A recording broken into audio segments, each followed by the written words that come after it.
Hi, everybody. Welcome to the IC Topic Chats for today. It's March 27th, and in St. Louis, where I am, it's the home opener. So happy home opener day for all those Cardinal fans or wherever you are. So a lot of people are excited about baseball.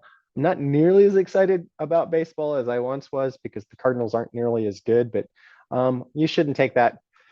Um, you should feel excited if you love baseball, particularly, I guess, if you're a Yankees, Mets, or Dodgers fan, so I'm told. I heard they're good. Dodgers in particular. It was kind of fun that they had their not home opener, but their the season opener in Japan. But let's talk about independent consulting. So, as a lot of you guys know, the IC Topic Chats is a time for us to talk about all things independent consulting, particularly around program evaluation. Um, and today I'm taking on a new topic, one I just really started drafting. It's been in my head for a long time, and some of these things are going to be familiar to those who've been around. But it's the first time I've talked about growing your project size specifically as a topic. So this is a new topic of sorts, using some old concepts. Um, we are always trying to grow our project size, and the reason why we want to is because we've had very small projects, and what that means is one individual needs to have multiple projects just to make that kind of work for sustainability, meaning we can pay their salary and we can pay their benefits and we can do all the wonderful things we want to do. And that gets to be a lot to handle. So it's better in many ways for one person to manage like a larger project, one that's 60 to a couple $100,000. I know that sounds like a lot, but it'd be amazing for one person to be able to do that versus a bunch of $5,000 projects or $10,000 projects. So how do we get there? And the answer is this is a chat, right? So I'm going to put out what I think, and then we're going to talk about it afterwards because I honestly, this is as much information for me as it is for you and for us to kind of learn from one another. So the whole hive mind, I think somebody used that phrase recently, idea, because I'm I need to learn as much because I want to continue to do that with all the folks here at Goshen Consulting and help them to effectively give them some little more breathing room and not have so much to kind of stay on top of. All right, let's get the screen to go to the next page. So I'm going to reference four different books. These should be sort of familiar to you here. If anybody's interested in the citations for this, I can put them in the chat after I'm done doing the presentation. Two authors that are here, Mike Michalowicz. You see him with the Toilet Paper Entrepreneur. And I read that book and it must be in my bag or something. And also The Pumpkin Plan, which I've got that book right here. And Jim Collins, which I reference a lot. And I can only find one of each of these guys' two books that I know I own. Great by choice. I've bought this is actually a great book, the one on the right, particularly right now because it's about uncertainty, chaos, and luck, and how some people go through it. And I can tell you, I feel like in my consulting practice, and I think for most of you might feel the same way, we're in a bit of chaos and uncertainty. And how do we use that, and how do successful people do it? Now, I know these are based upon large corporate examples, which is the same thing for good to great. And you have to apply that to your smaller independent consulting practice ideas. I think it's applicable. Some people might argue with me about it being too corporate or something. Anyway, I think that if you boil it down to what the concepts are about how the people go about doing things, and I'm going to do that today, I think all these things have application. So let's jump into it. Obviously, I always talk about the Collins's hedgehog concept. And this is where we need to remember to start. In fact, I'm thinking about putting together a presentation for AA about this and getting into a deep dive on it. Collins's hedgehog concept starts with passion. What are the things that we love to do, right? You need to overlap that with what are your skills? What are the things that you're good at? Now, usually these things are a heavier overlap, but it doesn't make for a very good chart. But when you look at the things that you're good at and the things where you have a lot of skill, you will likely enjoy what you do, right? And then you need to think about where there's funding or support for that type of work. Usually I put dollar signs here. This can be used in a lot of different ways. If you are focused in the middle of those three circles, you should be sustainable. You got to be careful about getting outside of that middle, particularly, I think you can see my mouse here, over here where you have skill and there's, funding.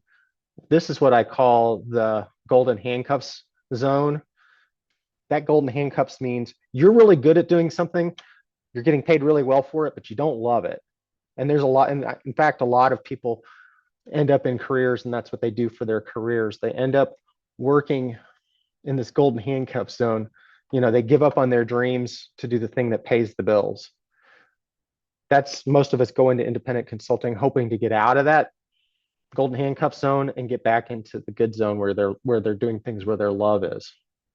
So that's just a good basis point for where we should be with all things.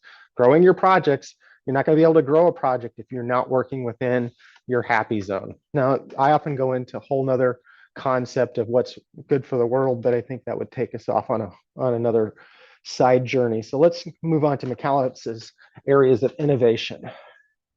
When we first start off with our consulting practices, we're usually thinking about price. And then we move to quality, and then we get to the point of convenience. Now, I'm just going to take a step back. So you need to understand where you are in your area of innovation. So let's use an example of cars. You're going to buy a brand new car. Your price area of innovation, the people who compete best on price is going to be the least expensive car. So I looked this up yesterday. A Nissan Versa 4-door, which is actually a pretty fantastic car compared to what I had when I was buying my first brand new car. That goes for $18,330 MSRP. Their Nissan Versa is competing on price. Now, quality, I don't want you to use car quality references here because that'll take you down a wholly different path. But when we're talking about quality, many times what we're talking about is a high-notch level of service. So in car references, when you say quality, you're actually talking about stuff that has the most tech or comfort or luxury. We're talking Mercedes-Benz and BMWs, Audis, Acura, Lincoln, Cadillac, et cetera, et cetera. The ones, and maybe even higher than that. So if you're competing on quality, you're talking about somebody who, in our world, you're talking about a consultant who really knows their stuff. They've been around, they've been involved, they know the players, they know the program officers, they know, they understand what needs to happen probably before the client does. They can see where they're going, right? Convenience is actually an interesting thing that happens when you're talking about convenience with cars, you're probably talking about the car that's going to last forever. It may not have the most comfort or the most features, but if you buy it, it'll last you for 200,000 miles. Okay, so in our world within consulting, independent consulting and program evaluation, I think of convenience as actually quality times 10, right? It's where you are able to get to the quality and maintain that quality and then bring on more people. And the convenience is that you can go to a consulting firm. So that's where I would say we move in there's another thing that's supposed to, I wish this wouldn't work better. Okay, here we go. We often move from price to quality. Most of us, if we're one-person operations, we're stopping at quality. When we start bringing in subcontractors, when we start hiring people, we're actually quality plus more, which is the quality and convenience. So you have the convenience of going to a place like Becky Garrow, who knows a lot of people about the work that she does, and she can bring people in and she can support a project very quickly. Anyway, the quality piece here is getting away from competing on price. And that's the main thing I want you to take away from this whole conversation is when we start, we're often saying, okay, $60 an hour, fine. $60 an hour sounds like a lot of money when you have, well, nothing, right? But when you start to realize the cost of your time and the value to your clients, and once you've gotten skills and you understand what you're doing and you know what they should be doing, and you're actually at a point of true consulting and not just getting a job done, you're providing a lot more value than $60 an hour. You're probably in the 100, 150, maybe even $200 an hour range. And that's where you move into that quality piece. And then convenience comes along with that, where you're expanding. All right. Next concept. Oh, that's why I forgot. I'm supposed to say, put the little highlight on the quality because that's probably where we're spending most of our time. Next concept, Michalowicz again. Michalowicz loves this idea of the pumpkin, and he wrote an entire book about pumpkins. And you can see his key ideas there. Michalowicz's pumpkin plan is a reference to how you grow and develop a consulting practice, whether it be a one-person operation or a multiple-person operation. So he talks about, you see the pumpkin plan is listed here, of how you effectively grow the largest pumpkin that you can take to the state fair that'll win that award for 500-pound pumpkins or whatever it weighs. You plant the right seeds, you water fertilize, et cetera, do farmer stuff. You remove diseased and damaged pumpkins because you plant a bunch of great seeds, right? You weed like crazy. You remove the less promising pumpkins because they're sucking energy away from the big pumpkin. You nurture the one special pumpkin and it grows to a giant size. So when we talk about that and we interpret that, what that means is you start by focusing on your strengths, and importantly, not focusing on your weaknesses, because your weaknesses are going to hold you back.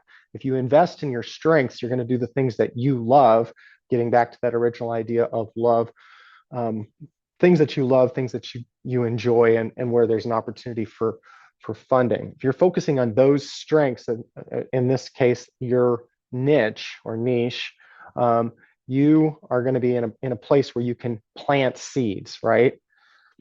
Key in on that area of innovation where there's, and he has in his book a whole idea of thinking about areas of innovation. But what are where's those things where you can really focus your efforts?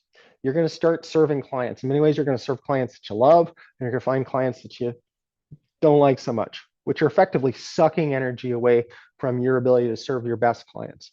And when you're serving rotten clients, rotten in the sense of a pumpkin, but rotten perhaps in real life, they're sucking energy away from your ability to go out and find the next big client that you want to work with. So at some point, you need to stop serving those clients. And he actually has a whole plan in here where you like give up 10% of your clients every year. I don't know if it's practical for us, particularly when you sign contracts for multiple years, but I can tell you I have fired clients that were low paying because we agreed to a contract that was too low, or I've walked away from potential clients who we wrote a proposal with them years ago, and I forgot about it, and they came back, years later and said, "Hey, we want to do this," and I said, "Well, I can't do it for that price anymore. We're way beyond that point," and they went in a different direction, which was kind of a bummer, but it was the right thing to do. So number 4, don't get blinded by that shiny object syndrome. The shiny object syndrome is doing things that are outside of your niche. Focus on your strengths, focus on your niche. If you focus on your top clients, which is the number 5, that's going to be the thing that's going to really help you continue to find new and grow, right?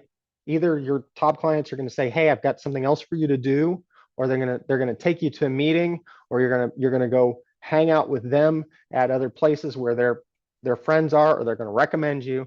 And by focusing on them, you're going to get an opportunity to do more work with people that you enjoy working with, because your clients, colleagues, are oftentimes like your clients, and these are your top clients, the ones you enjoy. Focus your attention on your one big thing. And this, in the pumpkin situation, is focusing your attention on the pumpkin. Once you figure out your one big thing could be, "Hey, I'm really great." This is one example of us within Goshen. We're really great with serving the Department of Defense education activity. In fact, immediately before this meeting started, I realized I have a voicemail from a program officer from that group, and I need to call her back because she is one of our big things, and I got to make sure I'm focusing on her, because I was surprised because she called on a number I didn't know, and the voicemail went, didn't alert me, and I'm like, dang it, can't do that. But she's one of our big things, so I need to make sure I get back to her as soon as this meeting's over. But by focusing your attention on your one big thing, you're going to continue to grow and develop, because if your attention is spiked, and you've got it in a lot of different places, particularly around those rotten clients, that's going to draw you away from growing your big projects. And then you get to watch your business grow. and continue to think about that. All right, I'm gonna introduce a fourth concept. This is Collins's fire bullets than cannonballs, and you're gonna have to excuse me. This is not my words, and I have a different way of thinking about this, but I'll introduce that on the next slide. And the fire bullets idea before cannonballs, bullets is this idea that you put up effectively a trial balloon.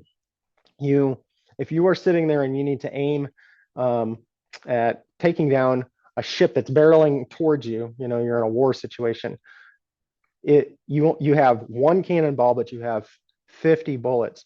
What you do is you shoot one bullet and you miss. Where is it coming? And then you shoot and you miss, but it's closer. And then effectively you're calibrating to learn where the bullet should go.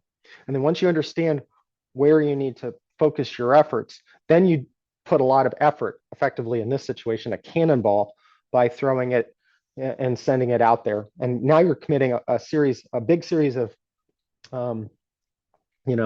your resources towards an effort to go after this big thing.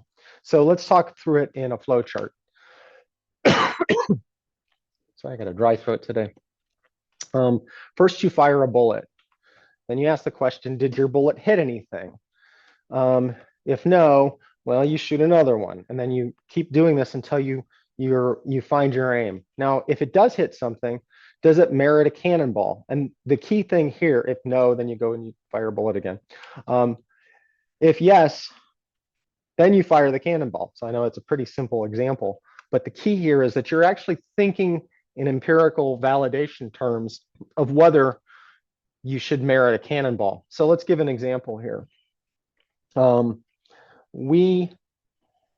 Let's see if I can think of a good one. Oh, we spent time, again, the same client.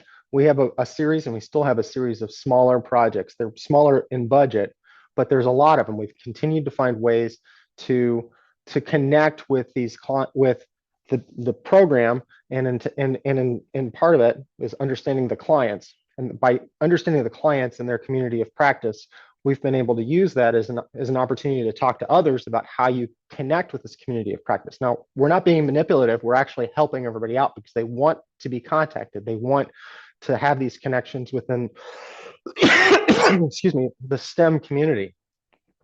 And so we're studying the way that we connect with them. So our bullets in this situation are every little project, but by tying these people to and connecting them, we understand their needs, we understand what's going on with them. And this was the original backstory to how we were able to connect and create the STEM Camp program, which is STEM for kids of active military personnel within the military connected communities.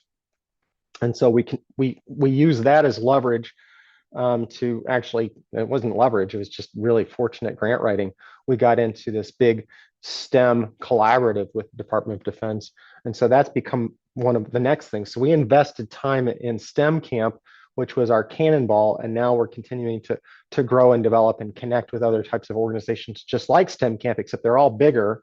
And so we're creating that as an opportunity to continue to network and engage with those people about how we can just be good stewards, as I talk about with networking karma, but that stewardship and making myself invaluable to others will invariably have cause Goshen to have another opportunity to work with other people, because they're going to say, hey, Matt's great, Goshen's great, and we should do that. So our cannonball effectively was STEM Camp after a lot of smaller series of projects that are not necessarily super lucrative, but they created connections. All right, so just to sum up this idea of fire bullets than cannonballs, when we see the whole idea of fortune favors the bold, if you think about this, no, that is not the case. Fortune favors the person who is careful and uses empirical validation about what they're doing. All right, wrapping all these things up with 5.5 keys. I've got 5.5 keys, but then the next slide after this, I'm just going to warn you, I'm going to think about 5 very specific things that anyone can do right now to help grow their projects. But this is going to be conceptual based upon the 4 authors I talked about. Study your market for opportunities. That means connect with your current programs and where they're getting funded. Who's funding them? what else, what do they care about? What's the next thing that's coming? So you need to study that, understand your value proposition. The main way you understand your value proposition is you understand what perhaps your peers are getting paid for what you're doing.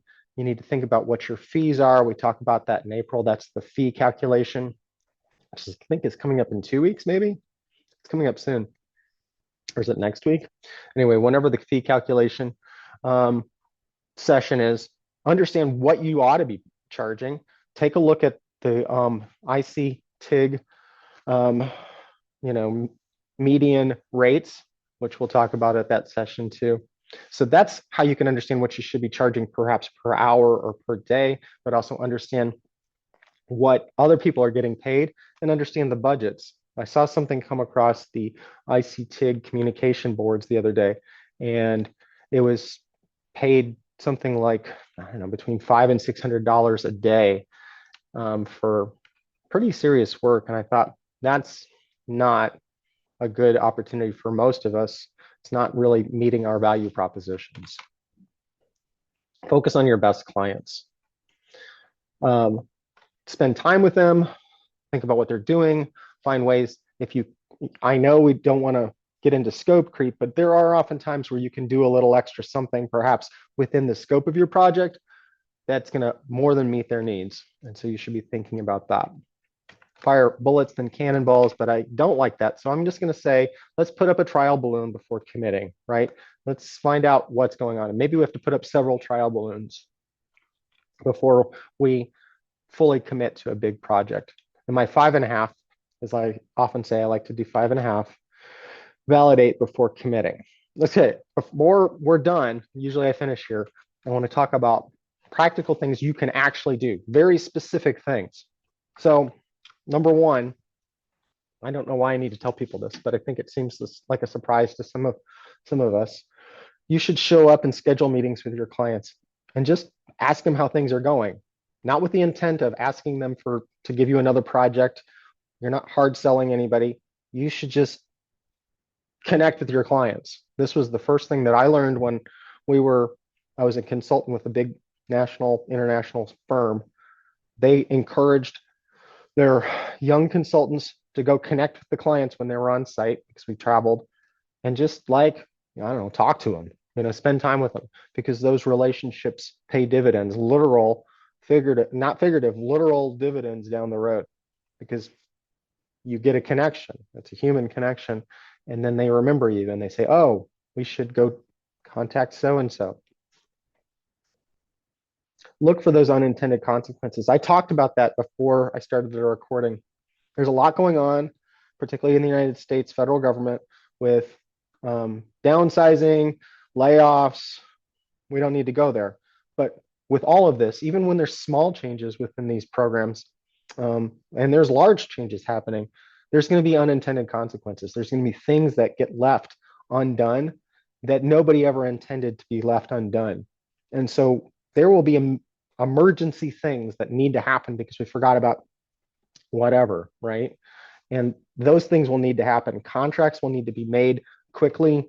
There could be opportunities for direct service. There could be opportunities to support as program evaluation for new quick projects that get started. So just keep your ear to the ground, because something's going to start happening soon. I'm just absolutely convinced of that. Oh, all the rest of my steps just showed up. Look at that. So third, support and encourage your successful projects. You want to talk to them. Are they going to submit another grant? Feel free to ask them this, because usually they're thinking about this already. So you might as well get in on the conversation right away. Are they going to expand? Are they going to grow their project? With us, oftentimes our universities are doing a one-site operation, and they even wrote it into the original grant proposal. When we're done with this, we'd like to expand to 3 universities. Well, ask them how that's going, because if you're thinking ahead of their game and you're helping them get to that point, particularly with data, then they're going to invite you from their one site project to their 3-site project. And that means more money. That's growing your projects. Search for where your favorite clients spend their time. Where do they go to meet their friends, their colleagues, their peers? Then go there and ask questions and see number one. Show up and ask people how things are going. and be helpful and give away some of your time. Don't give away all your time. Don't be foolish, but definitely spend some time with these people and ask them how things are going and be helpful. Make yourself invaluable to them. And that's how, you'll get a chance to do more. And then look for larger versions of the projects you're already doing. If you're doing a great project like we are, we're doing several great projects in Illinois. And so I'm having regular conversations with my partner and other leaders within our firm on how do we talk about this in Missouri? How do we talk about this in Ohio? How do we expand what we're doing here so well that people love in other places?